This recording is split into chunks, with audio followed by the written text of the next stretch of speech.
Pourquoi est-ce que, il y en a plusieurs, tu tombes dans le péché aujourd'hui, demain tu demandes pardon et tu es vraiment sincèrement désolé? Et le troisième jour, tu retombes encore dans le péché. Masturbation encore, impudicité. Et puis le quatrième jour, tu dis, je suis désolé Dieu. Et puis le cinquième jour, tu tombes encore. Et le sixième, tu demandes pardon, mais tu es sincère. Et tu es sincère, et tu pries Dieu. Tu vois, tu pries Dieu. Mais la question, c'est qu'est-ce que tu vois de toi-même? Parce que c'est pas le péché, le démon, c'est pas le démon. C'est l'image que tu as de toi.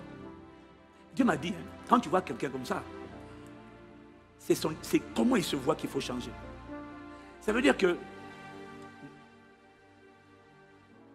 tu te vois, quand tu fermes les yeux et que tu vois toi, tu vois quelqu'un en train de lutter.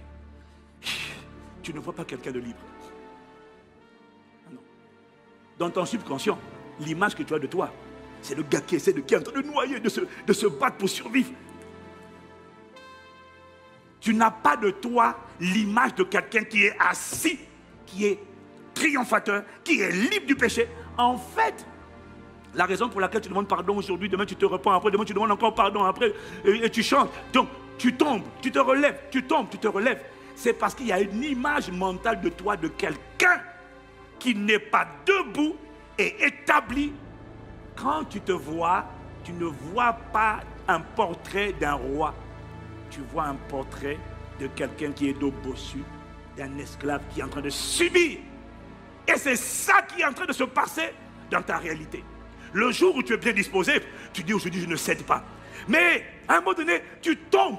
Tu dis oh je suis vraiment désolé Seigneur, je ne voulais pas tomber. Pourquoi? Parce que le problème, ce n'est pas le démon. Le problème, c'est le portrait que tu as de toi.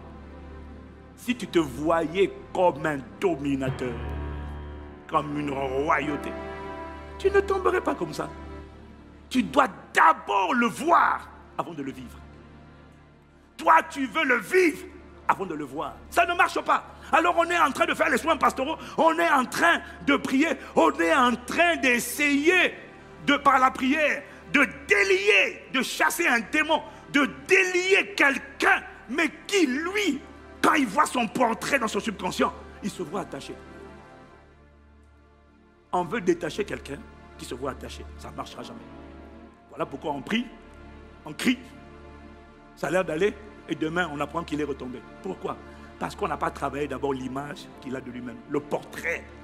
Voilà pourquoi Jésus-Christ envoyait d'abord la parole. La parole, avant de chasser, de libérer les prisonniers, doit d'abord guérir un cœur brisé. Doit d'abord guérir, doit d'abord réparer. Voilà pourquoi ça commence toujours par la parole et non par la prière. Il faut d'abord envoyer la parole, que la parole guérisse d'abord l'âme avant de guérir le cœur, de guérir le corps.